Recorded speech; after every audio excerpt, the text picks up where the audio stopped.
네, 안녕하세요. 김태균입니다. 네, 제가 타이머를 조금 해놓을게요. 요즘에 제가 이제 한국 나이로 50일이 되었는데 예전에는 말이 안 길었는데 요즘에 제가 말이 길어졌더라고요. 갑자기. 그래서 타이머를 좀 세팅을 해놓겠습니다. 네, 반갑습니다. 저는 김태균입니다. 탄자니아에 있고요. 아프리카로 간지 이제 17년 차에 들어가 있습니다. 그래서 제가 어떤 일들을 하는지 조금 소개를 하고, 그리고 아프리카의 정신들, 아프리카의 속담들, 아프리카의 잠언들이 또 우리 현대 한국 사회에 우리들에게 주는 어떠한 메시지가 있고요. 또 그 메시지가 또 하나님이 우리에게 주시는 메시지와 또 일맥상통하는 부분들이 있어서 이런 부분들을 또한 소개하는 시간들을 함께 갖도록 하겠습니다. PPT가 연결이 될까요? 네, PPT 한번 보여주시겠어요? 네, 제가 좋아하는 말씀입니다. 하나님이 빛을 낮이라고 부르시고 어둠을 밤이라 부르시니라. 저녁이 되고 아침이 되니 이는 첫째 날이니라. 저는 고등학교 고3 때 예수 그리스도를 처음 알게 되었습니다.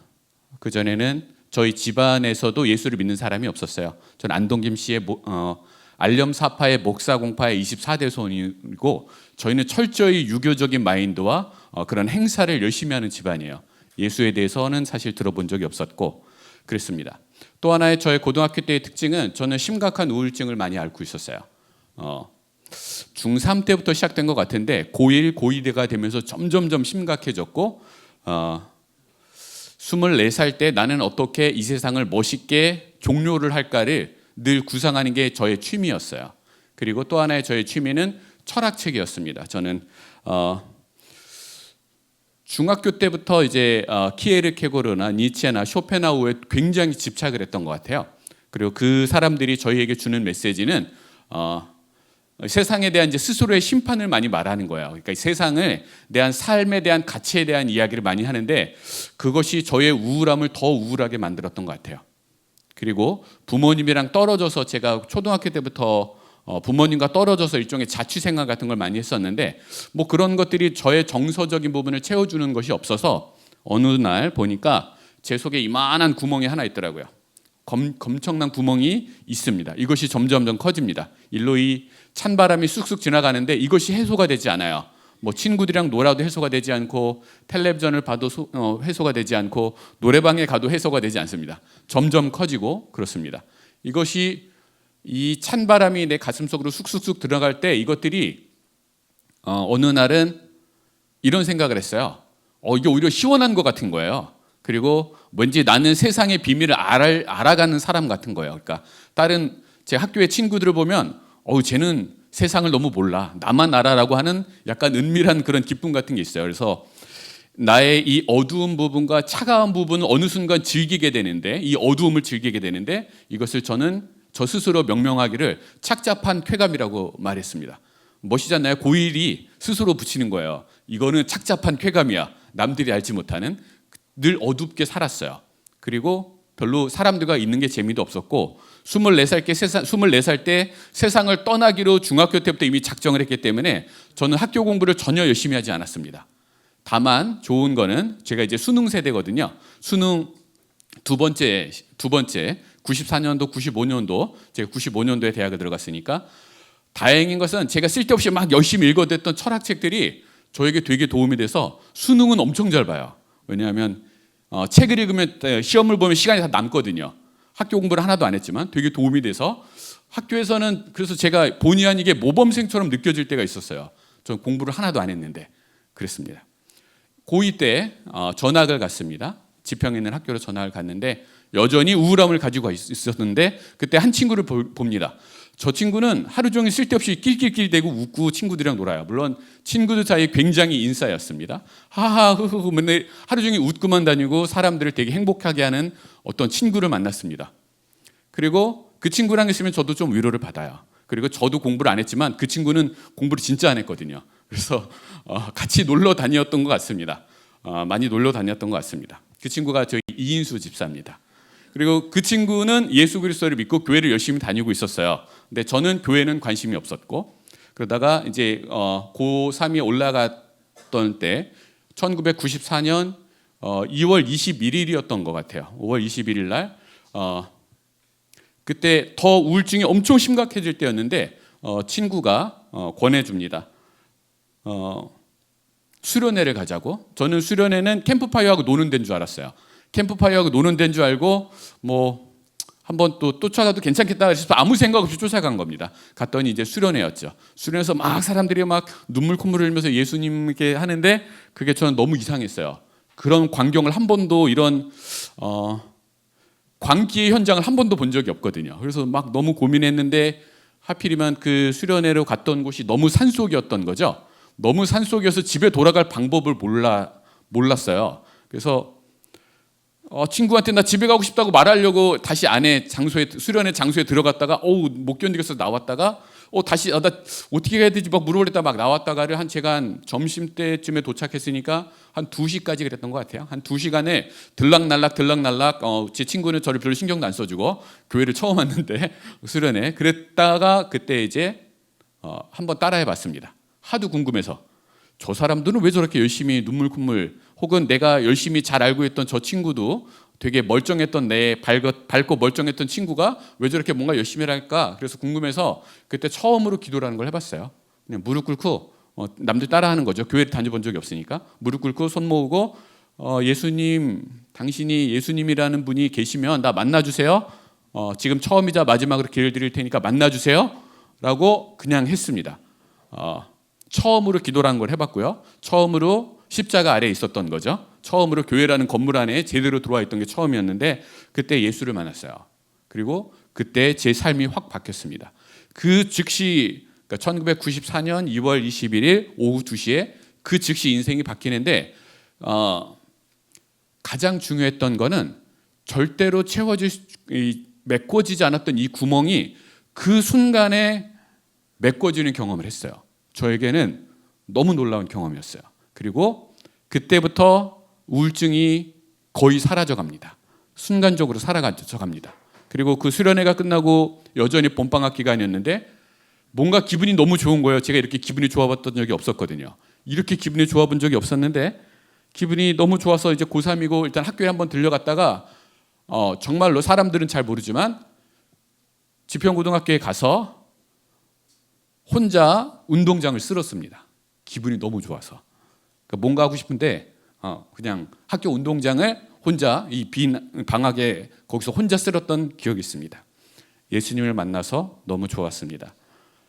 그래서 하고 싶은 말은 여기 PPT 계속 띄워주신 감사하겠습니다. 네, 빛 가운데 살아가시기를 권합니다. 여러분들도 하나님의 빛 가운데 살아가면 인생이 너무너무 행복해집니다. 그 다음 PPT. 근데 우리가 빛 가운데 살아가도 때로는 실수 많이 하고 저희가 실수를 많이 하고 또 길을 잘못 가기도 하고 또 엄한 일을 당하기도 하고 환난과 고난을 당하기도 하고 힘든 일을 당하기도 합니다. 그런데 우리가 주님 가운데 있으면 말씀은 성경 시편 말씀이 이렇게 말씀하십니다. 이게 영어 버전을 제가 번역한 건데요. 어쩌다가 우리 비틀거릴 수 있어요. 우리 어쩌다가 넘어질 수 있어요. 그래도 괜찮아요. 왜냐하면 주님께서 손 잡아주실 거니까. 그래서 아주 엎드러져서 이러고 있지는 않을 거예요. 넘어지긴 할 거예요. 비틀거리긴 할 거예요. 길을 잃을 수도 있어요. 근데 하나님께서 손을 잡아주시면 우리는 다시 일어설 수 있다고 합니다. 네. 그래서 때로는 길을 잘못 갈 수도 있고요. 엉뚱한 곳에 갈 수도 있지만 하나님과 함께라면 문제 없다고 합니다. 여기서 이제 잠깐 제 소개 좀 잠깐만 할게요. 다음 페이지. 네. 요게 마사이 복장을 한번 입어봤습니다. 그 다음 페이지. 네. 잘 안 보이시죠? 안 보이셔도 상관이 없어요. 네. 제가 아프리카에 이제 한 17년 동안 있으면서 30개국 아프리카 30개국에서 이제 프로젝트를 진행을 했어요. 그것은 사업일 수도 있고요, NGO일 수도 있고요, 선교 프로젝트도 있는데 여러 가지로 해서 한 1,800개 정도의 프로젝트를 이렇게 했습니다. 이제 그때에 제가 했던 그 프로젝트의 일종의 명함에 나오는 거라고도 할 수 있죠. 첫 번째 저의 타이틀은 제가 일을 하다 보니까 이제 여러 가지 일들을 막 하는데 막 한다라는 건 이거예요. 되게 좋은 일이 있어요. 근데 사람들이 왜 저거 왜 안 하지? 그럼 내가 할까? 하다 보니까 내가 그 일을 하고 있고 그러다 보니까 누가 이 어떠한 장애인 사역, 그러니까 여기서는 요즘에 작년에 지금 하고 있는 거는 이제 수어 제작 사역을 하고 있거든요. 탄자니아 사람들이 듣지 못하시고 말 못하시는 분이 수화를 이렇게 얘기하셔야 되잖아요. 근데 탄자니아에 표준 수화가 없대요. 그래? 그러면 동영상으로 만들어가지고 유튜브에다 올려서 이렇게 표준 수어를 만들면 되겠네라고 해서 탄자니아의 이제 최고 대학교의 대학원생들과 함께 저희 사무실에 불러다 계속 촬영하고 편집해서 뭐 이렇게 합니다. 그러니까 새로운 프로젝트를 즉흥적으로 많이 좀 만들어내서 하다 보니까 하는 일이 많아졌어요. 네, 그래서 공식적인 직책으로 따지면 나이지리아에는 요르바 부족이 있습니다. 서아프리카에 8천만 명 있는데 서아프리카 8천만 명 중에 4천만 명이 나이지리아에 있어요. 나이지리아에 요르바의 부족의 왕이 계시고 그 왕이 군 혹은 구마다 이렇게 추장들이 다 하나씩 있습니다. 그 추장들은 자기 부족민들에 대한 생사 여탈권이 있어요. 뭐가 잘못하면 사람을 보낼 수도 있습니다. 살릴 수도 죽을 사람을 살려줄 수도 있는 그런 생사 여탈권이 있는데 제가 열심히 일들을 하다가 보면 추장들에게 허락을 받아야 되거든요. 추장님, 저 이 동네에서 학교 만드는 일을 해도 될까요? 혹은 음식 나눠주는 일을 해도 될까요? 혹은 뭐 하는 일을 해도 될까요? 자꾸 허락을 받다 보니까 위로 사역해도 될까요? 허락 받다 보니까 저희 추장에게 허락을 받고 아무리 좋은 일이어도 허락 안 받고 하면 큰일 나거든요. 생사 여탈권이 있다 그랬잖아요. 내 목숨도 위험하고 나는 외국이니까 나는 안 건드리겠지만 저와 함께 있는 우리 직원들이 목숨이 위험할 수 있어서 아무리 좋은 일이어도 추장에게 허락을 받습니다. 계속 한 4, 5년을 허락을 받았더니 몰랐는데 이제 추장님께서 왕에게 보고를 하고 있었던 거예요. 그러더니 어느 날 이제 왕이 불러서 네가 왜 이런 일을 하는 거냐? 어느 나라 사람인데 왜 이런 일을 하는 거냐? 물어보시더니 이제 그럼 네가 앞으로 활동할 수 있게 편하게 할 수 있도록 너에게 추장 자기를 주겠다 해서 저에게 추장 자기를 주셨던 일이 있고요. 그다음에 케냐 올림픽에 올림픽을 되게 잘합니다. 올림픽 선수들이 되게 뛰어난데 달리기를 잘하거든요. 하계 올림픽에 15위 이상을 합니다. 전 세계 랭킹 중에 아프리카에서 제일 잘하는데 한 번은 한국에서 평창 올림픽이 열린 적이 있었죠. 2018년도에 평창 올림픽이 열릴 때 케냐 선수가 평창 올림픽에 참가하겠다라는 기사가 난 적이 있어요. 그래서 저는 탄자니아에 있었는데 비행기 타고 바로 케냐로 넘어가서 당신네 선수가 한국의 평창 올림픽에 동계 올림픽에 참여한다는 데 사실입니까? 그리고 내가 알기로는 케냐에는 더운 데잖아요. 기본적으로 눈이 없어요. 눈이 있는 데가 없어요. 눈이 있는 데는 탄자니아의 킬리만자로 산밖에 없거든요. 어떻게 동계 올림픽에 어떻게 참가합니까? 이렇게 궁금해서 갔는데 그때 이제 돈이 없다라는 거예요. 돈이 없어서 가고 싶었으나 못 가겠다. 그래서 그럼 얼마나 필요합니까? 그랬더니 한 1억 5천만 원이 필요하대요. 한국 돈으로. 그래서 이제 한국 가서 한국으로 다시 와서 한국의 이제 하나금융그룹에게 이제 이런 이야기를 막 장황하게 설명했더니 이제 그 돈을 주셔서 같이 평창 올림픽에 같이 왔죠. 그 평창 올림픽 다음이 원래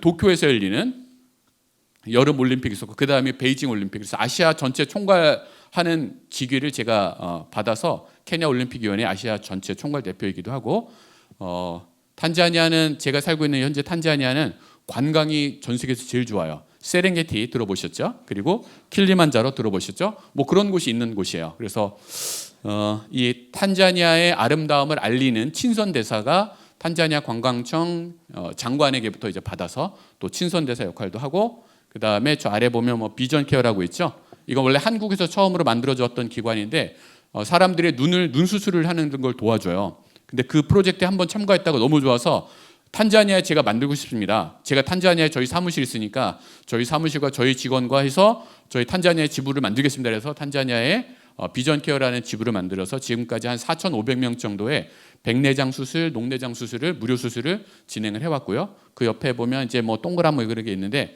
그건 제가 서아프리카에 살 때 외과 수술을 주로 많이 했습니다. 거기에 이상하게 혹들이 많이 생기시더라고요. 물 때문인 것 같고 그런데 혹들을 제거하는 수술들을 한 4,000명 정도 무료로 하고 그 다음에 안경 나눠주는 사업을 하고 그리고 그렇습니다. 뭐 한인회장도 하고요. 탄자니아 한인회장 그리고 탄자니아 한글학교 이런 것도 했습니다.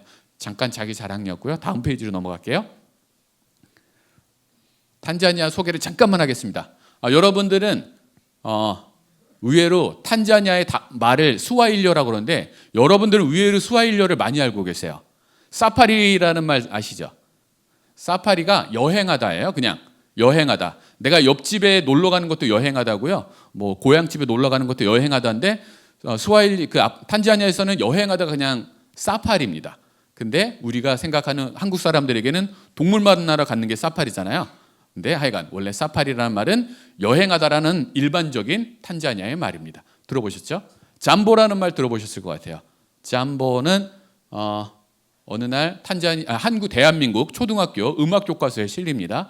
잠보 바나 하바리카니 은주리 사나 이런 거 들어봤죠? 네, 요게 바로 탄자니아의 인사말 잠보 하바리 이게 그렇습니다. 하쿠나 마타타라는 말도 들어봤죠? 네, 잘 될 거야, 잘 될 거야, 걱정하지 마세요, 잘 될 겁니다가 이 하쿠나 마타타 라이언 킹이라는 애니메이션을 보면 나오는데 그게 또 잘 될 거야라는 정말 많이 하세요 이 사람들 자주 쓰는 말입니다. 보드 게임 중에 이렇게 나무 쌓아 올리는 거 있죠? 네, 보드 게임 중에 나무 쌓아 올린 다음에 이렇게 하나씩 빼는 거 이거를 뭐라 그러죠? 젠가. 예, 젠가가 건축하다라는 스와힐리어 말, 저희 탄자니아 말이에요. 재밌죠? 몰랐죠? 예, 그런 말도 있고 신바라는 말 많이 들어봤죠? 신바. 예, 신바는 사자를 말합니다. 그리고 라피키라는 말을 탄자니아에 여러분들이 혹시나 세렝게티를 오거나 킬리만자로 오거나 오시면 라피키 혹은 카리브라는 말을 엄청 많이 들으실 거예요. 라피키는 친구라는 뜻입니다. 탄자니아 사람들은 처음 본 사람도 다 친구가 될 수 있어요. 상대방이 나이가 적건 많건 여자이건 남자이건 종교가 무엇이든 전혀 개의치 않고 처음 만나는 사람에게도 라피키라고 인사를 해줍니다. 라피키는 친구. 우리는 모든 이들이 다 친구가 되는 곳이 또 탄자니아입니다. 카리브는 환영합니다. 어서 오세요. 일단 어서 오세요. 어서 오세요. 자리에 앉으세요. 여기 오세요. 이거 드세요라고 아무 때나 카리브라는 말을 해줘요. 그러니까 탄자니아의 가장 좋은 점은 모든 이들이 친구가 되고요. 모든 이들이 환영을 받습니다. 그리고 노래 중에 이런 거 있어요. 바바예투 예투 들어봤죠? 네, 이게 게임하는 사람들 특히 많이 아는데 바바예투라는 노래는 주기도문을 스와힐리어로 그대로 만든 겁니다. 네, 그런 것도 있고요. 그 다음에 탄자니아의 가장 중요한 정신 하나만 말씀드리면 폴레폴레라는 말이 있습니다. 해볼까요? 폴레폴레. 폴레폴레는 빨리빨리와 정반대되는 말이에요. 폴레폴레는 천천히. 야, 그거 빨리 하지 마. 천천히 해. 천천히 해야지 복이 있어. 빨리 서두르면 안 좋아. 불행해져. 천천히 하는 게 행복하대요. 우리는 빨리빨리 해야지 행복하잖아요. 누가 앞에서 느리게 하고 있으면 되게 불행해 보이잖아요. 너 그러다가 못 살아. 너 그러다가 가난해져. 뭐 이럴 수도 있는데 거기는 거꾸로 폴레. 천천히 해야지 복이 있다고 합니다. 그래서 스와힐리어로 된 잠언 제가 몇 개를 한번 보여드릴게요. 다음 페이지. 네, 한번 읽어볼까요? 이거 아래 거를 읽어보시면 됩니다. 같이 해볼까요? 하라카 하이나 바라카. 이 멋있죠? 하라카 하이나 바라카. 요거는 빨리빨리 하면 하라카가 빨리빨리예요. 하라카 하면은 바라카 복이 없어. 천천히 해. 너무 서둘러 가지 마. 어디 갈 때 너무 서둘러 가지 말고 너무 빨리빨리 하려고 하지 마. 왜냐하면 내가 저기 곤지하면서 양평에를 내가 만약에 걸어간다고 칠게요. 걸어갈 때 너무 우리는 빨리 가고 싶잖아요. 그러지 말고 천천히 가면서 여기 예쁜 꽃이 있다. 꽃도 한번 보고 저기 멋있는 바위가 있으면 잠깐 앉아도 보고 바람도 한번 느껴보고 꽃 냄새도 한번 맡아보고 그 다음에 구름도 한번 쳐다보고 친구들과 이야기하면서 천천히 가. 그게 바로 인생의 행복이야. 너무 빨리 가려고 하지 마. 가서 뭐 할 거야? 이런 말이 있습니다. 이게 하라카 하이나 바라카. 탄자니아 사람들은 기본적으로 느긋한 것, 평화를 중요시 여깁니다. 천천히 내면의 평화를 이루는 거죠. 다음 것도 한번 볼까요? 네, 하마죠. 네, 길을 잃는 것. 때로는 초원은 우리나라는 어디가 가고 할 때 가면 뭐 어디 가면 강물도 있고 어디 가면 예전 사람들은 그랬겠죠. 어디 가면 무슨 언덕을 넘어가 무슨 하우 고개를 넘어가고 무슨 고개를 넘어가다 보면 나중에 큰 나무가 있고 큰 뭐 사찰이 있고 뭐가 있고 이렇게 지나가면 되라고 하는데 사실 아프리카 초원은 평야예요. 그냥 쭉 평야. 큰 나무도 별로 없고 그냥 풀만 쫙 있습니다. 그래서 가다 보면 진짜 내가 어디 가고 있는지 몰라요. 사막에서도 아마 이런 경험을 할 텐데 탄자니아에서도 그렇습니다. 그래서 때로는 우리가 길을 잃을 수도 있습니다. 우리가 빛 가운데 걸어갈 때 때로는 길을 잃을 수도 있어요. 혹은 아예 어디가 가는지 모를 수도 있죠. 아브라함이 갈 바를 알지 못한다고 그랬잖아요. 갈 바를 알지 못하는데도 일단은 갔잖아요. 탄자니아에서도 이런 말을 합니다. 길을 잃을 수도 있어. 때로는 헤맬 수도 있어. 낙담할 수도 있어. 내가 여기가 어디지 고민할 수도 있어. 근데 괜찮아. 이것도 길을 배우는 방법이야. 길을 배우는 방법이야라고 탄자니아 사람들은 이야기합니다. 다음 거 한번 볼까요? 네. 요거는 아랫게 너무 기니까 한국말만 잠깐 읽게요. 무작정 걸어다니는 자가 그냥 앉아있는 것보다 낫다. 왜냐하면 가다가 뭐라도 죽게 될 거다. 혹은 뭐라도 보게 될 거다. 그러니까 그냥 괜찮아요. 그냥 돌아다니래요. 특별한 목표를 갖지 않고 돌아다녀도 괜찮다고 합니다. 가만히 있지 말고 그냥 산책이라도 해봐. 가다 보면 나중에 이런 게 있구나도 알게 되고 새로운 것도 배우게 되겠지. 혹은 가다가 뭐라도 이렇게 주워올지, 뭐 아르마딜로라도 주워서 올 수도 있을지, 혹은 뭐 나뭇가지라도 주워서 올 수도 있을지, 혹은 커다란 코끼리 똥을 가지고 올 수도 있지. 코끼리 똥이 의외로 유용합니다. 코끼리 똥과 소똥은 초원에서 되게 유용해요. 코끼리 똥을 갖고 종이를 만들면 되게 멋있거든요. 왜냐하면 소화가 다 안 된 풀들이 쪼각쪼각 나 있어서 이걸 잘 말려서 잘 펼치면 그게 멋진 종이가 됩니다. 코끼리 똥 냄새도 별로 안 나요. 혹은 소똥을 가지고 이제 집들을 짓습니다. 진흙으로 집을 짓는데 진흙은 나중에 비 오면 다 이렇게 무너질 수 있잖아요. 근데 소똥에는 약간의 그 기름 성분이 있어요. 내장 성분이 나온 기름 성분이 있어요. 그걸 딱 붙이면 이렇게 쫀쫀하게 이렇게 바닥에 딱딱대고 비가 와도 이렇게 기름기가 있어 다 흘러나갑니다. 그러니까 뭐라도 줍는다. 나뭇가지를 줍든 조그만 동물을 줍든 뭐든 돌아다녀라. 네, 돌아다녀라라고 이야기를 합니다. 다음 거 한번 볼까요? 네, 비틀거림은 넘어짐이 아니라 나아갑니다. 가다 보면 우리 넘어질 수 있어요. 넘어지거나 돌불에 걸려 넘어질 수도 있죠. 넘어질 수도 있고 또 때로는 속이 안 좋아서 뭐 그럴 수도 있고 넘어진다라는 그런 거죠. 가다가 돌에 딱 넘어져 탕탕 이렇게 넘어질 수도 있잖아요. 혹은 이렇게 비틀거릴 수도 있죠. 근데 이런 사이에 나는 한 걸음이라도 더 걸었다는 거예요. 이렇게 하다 보면 이만큼 내가 더 걸은 겁니다. 그래서 너무 상처를 두려워하지 말고 너무 실패를 두려워하지 말고 한 발짝 한 발짝씩 조금 더 나아가. 그리고 그러다가 비틀거려도 괜찮아라고 우리 탄자니아 사람들은 우리들에게 말을 합니다. 그 다음 거 한번 볼까요? 빛 가운데 걸어가라는 게 오늘의 말씀의 주제인데 이게 바로 여기에 이런 표현이 있어요. 아탄가의 나 주아 후주아.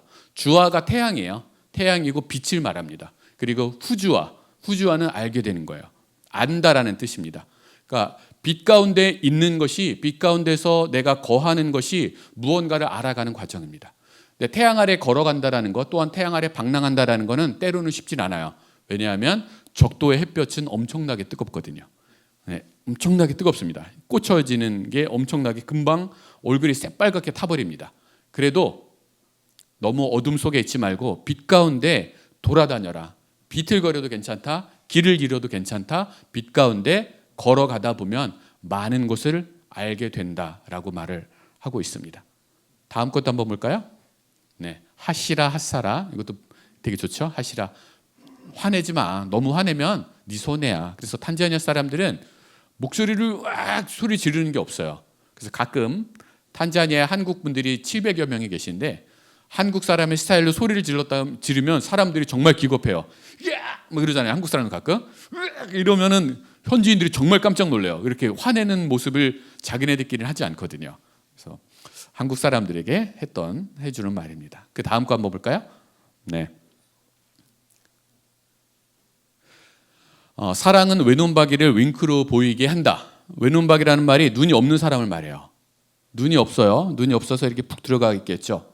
근데 그게 그 사람을 사랑하면 왜 저래가 아니라 저 사람이 나한테 윙크하나 봐 라고 받아들인다라는 거예요. 되게 멋있는 표현이죠. 공동체를 탄자니아 사람들은 공동체를 소중히 여깁니다. 나와 다르게 보일지라도 그 사람들을 적극적으로 품어주기도 합니다. 학교에나 어디 가면 좀 안 좋은 이야기지만 그 환자들이 조금 많으세요. 환자들이 많이 여러 가지 환자들이 일반 학교에서 자연스럽게 어울립니다. 그래서 얘가 더 똑똑하든 더 모자라든 혹은 얘가 무엇이 있든 없든 얘가 어떠한 장애가 있든 없든 자기네들끼리는 전혀 개의치 않습니다. 자기네끼리는 전혀 개의치 않습니다. 성적을 한 번도 중요시 여기지 않습니다.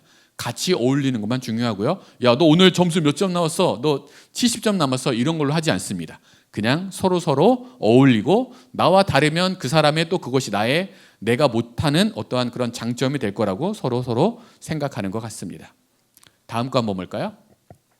네, 코끼리. 탄자니아의 코끼리들은 이게 20세기까지만 해도 상아 자체가 보통 180cm에서 2m까지 갑니다. 엄청나게 거대한 상아를 가지고 있습니다. 인도 코끼리보다 아프리카 코끼리가 훨씬 더 거대하거든요. 그중에 세렝게티의 코끼리들이 이거 자체가, 그래서 상아를 옆에 세워놓으면 사람보다 더 높이 이렇게 있겠죠. 지금은 그런 코끼리들이 별로 안 남았어요. 왜냐하면 사람들이 사냥을 하는데, 코끼리들을 사냥을 하는데 제일 큰 애들만 사냥할 거 아니에요. 제일 큰 애들 먼저 사냥하잖아요. 제일 큰 애들은 먼저 죽다 보니 조그만 상아만 남아있는, 그래도 한 이 정도는 됩니다. 이 정도는 되는데 이만큼 됐던 상아를 갖고 있던 코끼리는 먼저 죽었어요. 여기서 보면 상아로도 빠진 이를 고칠 수 없다. 이것은 내가 만약 이빨이 상해서 내가 이빨이 없잖아요. 그럼 그걸 약간 은유적으로 생각한 거야. 상아는, 코끼리는 엄청나게 멋있는 이빨을 갖고 있는데 그걸 나한테 꽂으면 얼마나 좋을까, 얼마나 부러워하는 거죠. 근데 그러지 말라라고 하는 거죠.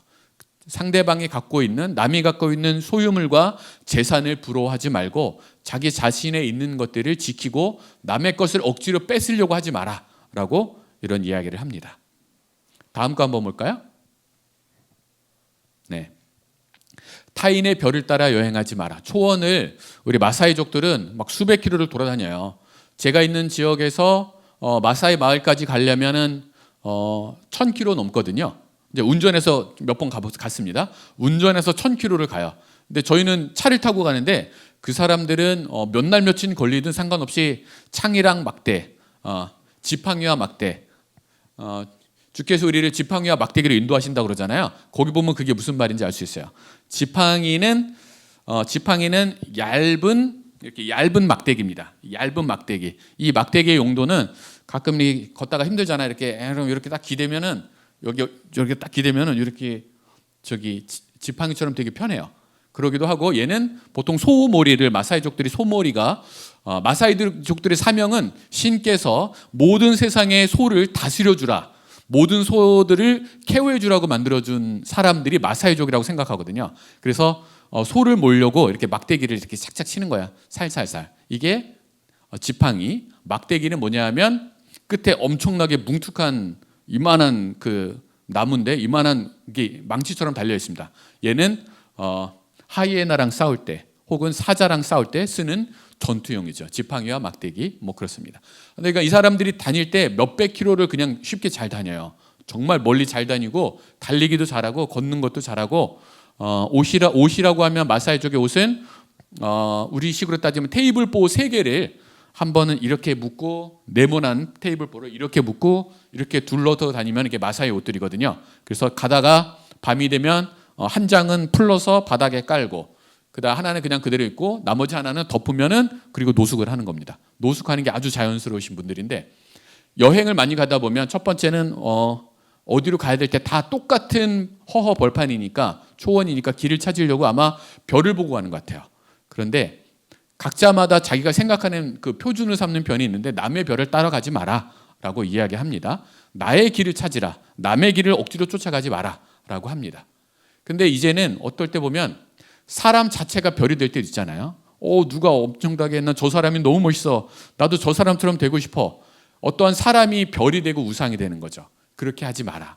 자신의 길을 빛 가운데 걸으라. 뭐 이런 이야기들을 몇 가지를 제가 소개해 드렸습니다. 다음 걸 볼까요? 이건 그냥 제가 아프리카의 이 대초원에 있다 보면 대부분의 생활은 물론 저는 도시권에서 있습니다. 도시권에 있다가 종종 이제 대초원으로 많이 나가요. 많이 나가는데 저에게 가장 여러 가지 감동적인 장면들 중에 하나가, 저런 물줄기들을 보면 저는 굉장히 큰 감동을 받습니다. 그래서 한참 쳐다봅니다. 저 물줄기는 건기 때는 아예 없어요. 그냥 모래만 남아 있고 이게 강이었는지 모르다가 11월 달 혹은 3, 4, 5월 달에 비가 크게 많이 올 때 갑자기 이제 큰 강을 이루어서 거대한 강을 이룹니다. 이번에는 이렇게 생겼다가 다음에는 저렇게 생겼다가 이렇습니다. 우리는 목적이 이끄는 삶을 살라고 이야기를 하는데 저는 이 목적을 이끄는 삶을 조금 다른 방식으로 생각을 합니다. 목적을 이끄는 삶, 만약에 물이 킬리만자로에서 출발한 물이 목적이 있다면 바다로 가는 거겠죠. 그래서 킬리만자로에서 출발을 해서 드넓은 초원을 지나서 1000km를 넘게 지나서 인도양, 아름다운 인도양 바다로 합류합니다. 만약에 물의 목적을 바다로 가는 것이라고 한다면 직선으로 가면 좋을 것 같아요. 최대한 직선을 딱 그려서 목표를 딱 가지고 목표에서 좌우 돌아보지 말고 집중해서 하나 쭉 간다면 얼마나 좋을까요? 그러면 킬리만자로에서 원래 한 1000km 가야 되는데 직선 거리로 가니까 700km 갔더라. 그러면 그 물들은 행복할까요? 혹은 어떨까요? 이게 목적이 이끄는 삶이 최대한 빨리 가는 게 목적이 이끄는 삶이 아니라고 저는 말을 하고 싶어요. 저기 그 초원에 있는 강물들을 보면 이렇습니다. 초원의 강물들을 보면 가다가 큰 바위가 있죠? 그러면 우회해야죠. 강물이 바다랑 바위와 싸우지는 않습니다. 바위와 부딪히면 자연스럽게 오른쪽으로 갑니다. 가다가 보면 웅덩이가 있습니다. 저수지 같은 곳이. 그러면 물이 고입니다. 한참 고이다가 물이 다 차면 다시 흘러가겠죠. 가다가 보면 또 다시 기울어져서 갑자기 오른쪽으로 꺾였다가 갑자기 왼쪽으로 꺾였다가 오른쪽으로 꺾였다가 여러 방식으로 길을 갑니다. 그러는 와중에 이 물이 굽이굽이 혹은 고이고 굽이굽이 돌아가면서 초원이 더 풍요로워져요. 이게 돌아가면 이 강물이 돌아가면 돌아갈수록 더 굽이굽이 돌면 돌수록 초원 지대가 훨씬 더 넓어집니다. 근데 만약에 이 물이 목적을 가지고 목표를 가지고 오로지 바다를 향해 일직선으로 달려가겠다고 하면 아프리카의 초원 지대는 더 엄청나게 작아졌을 거예요. 중요한 것은 물이 가지고 있는 생명력을 가지고 있다라는 것이 가장 중요합니다. 우리 기독교인에게도 가장 중요한 것은 우리는 천국을 향해 하나님 나라를 향해 달려가지만 그래서 그 가는 와중에 이런 직업을 택할 수도 있고 선교사라는 직업을 택할 수도 있고 유치원 교사의 직업을 택할 수도 있고 목회자의 길을 택할 수도 있고 목수의 길을 택할 수도 있고 여러 가지의 길을 택할 수 있어요. 괜찮아요. 중요한 건 하나님이 주시는 생명력을 우리 안에 가지고 있느냐는 거죠. 우리 안에 생명력을 가지고 때로는 이렇게 가려다가 이렇게 갔어요. 그럼 이쪽에서 또 새로운 생명력의 일들이 일어날 거고요. 그리고 때로 어쩔 수 없이 상황이 어려워서 고여 있으면 또 그 안에서 또 새로운 일들이 또 생명력이 있는 일들이 일어날 겁니다. 돌아가는 것. 아까 제가 지금까지 이야기했던 탄자니아의 잠언들을 보면 방황해도 괜찮아, 돌아가도 괜찮아, 비틀거려도 괜찮아, 넘어져도 괜찮아. 태양 아래에 있어. 태양 아래에 빛 가운데 우리의 태양은 우리 하나님이죠. 하나님이 우리의 빛이시니까 우리의 빛 가운데 하나님이 거하시는 그 빛 가운데 있으면 때로는 거기서 비틀거려도 혹은 길을 잃어도 넘어도 우리가 그리스도 예수의 생명력만 있으면 그곳에서 또 새로운 놀라운 일들이 있다라는 거죠. 한국 사람들은 너무 목표를 향해 달려요. 맨날 성적을 따지고 탄자니아 사람들은 아까 말한 것처럼 성적을 따지지 않습니다. 그리고 너무 혼자 빨리 가지 말라고 합니다. 같이 가라고 합니다. 공동체성을 되게 중요시 여깁니다. 그리고 그 안에서 실수를 해도 괜찮다고 합니다. 아침에 운전하면서 오면서 그런 생각했어요. 또 믿음이라는 게 뭘까라는 생각을 다시 해봤는데 하나님이 우리를 천사보다 못한 존재라고 하셨어요. 천사들은 천사들보다 못한 존재겠죠. 그렇지만 대신에 우리에게는 하나님께서 자유의지를 주셨습니다. 자유의지를 주셨기 때문에 우리는 선택을 할 수 있고요. 그 선택 속에서 우리는 믿음이라는 것을 갖게 됩니다. 제가 천사들을 안 만나봐서 모르겠지만 믿음이 필요 없을 거예요. 왜냐하면 다 세팅이 돼 있으니까. 하나님을 이미 만났으니까. 혹은 인공지능도 그렇잖아요. 요즘 AI가 많이 화두가 되고 있는데 AI는 프로그램이에요. AI는 프로그램이어서 되게 많은 계산을 해낼 수 있지만 굳이 믿을 필요가 없어요. 믿음이 필요 없죠. 혹은 자유의지가 아직은 자유의지가 없다고 하죠. 그런데 인간에게는 하필이면 자유의지를 주셨어요. 그냥 처음부터 아예 물론 에덴에서 아담과 하와에게 기회를 주셨지만 우리는 지금은 태어나자마자 바로 예수님 하나님이 보이는 게 아니잖아요. 우리에게는 믿음이 필요합니다. 믿음이 필요한데 그 믿음 때문에 우리는 하나님의 또 자녀가 될 수 있는 기회가 생겼습니다. 인간을 천사보다 못한 존재로 했지만 하나님께서 천사들에게 야, 내 아들아 라고 말씀은 안 하시는 것 같아요. 근데 오히려 우리 인간에게 때로는 헤매고 때로는 방황하고 때로는 좌절하고 때로는 후회하고 실수하고 막 이러는 우리의 인간의 모습들 속에서 그 모습, 우리의 연약함들이 우리에게 주신 연약함들 혹은 우리가 종종 내리는 선택에 대한 후회하는 것들, 때로는 우리가 방황하는 것들이 우리의 인간을 더 인간답게, 여기서 인간답게는 하나님의 자녀가 될 수 있는 기회를 주신다라고 저는 생각합니다. 하나님의 자녀가 될 수 있는 기회를 때로는 우리의 연약함 속에 있어요. 중요한 것은 하나님의 빛 가운데서 걸어가는 거죠. 포기하지 않고. 왜냐하면 우리는 넘어져도 아주 엎드려져 있지 않을 거거든요. 다시, 우리는 종종 넘어져도 아주 엎드려 있지 않을 겁니다. 왜냐하면 하나님이 그 손으로 우리를 건지신다고 하셨거든요. 네, 모두 빛 가운데 걸어가시기를 축원합니다. 감사합니다.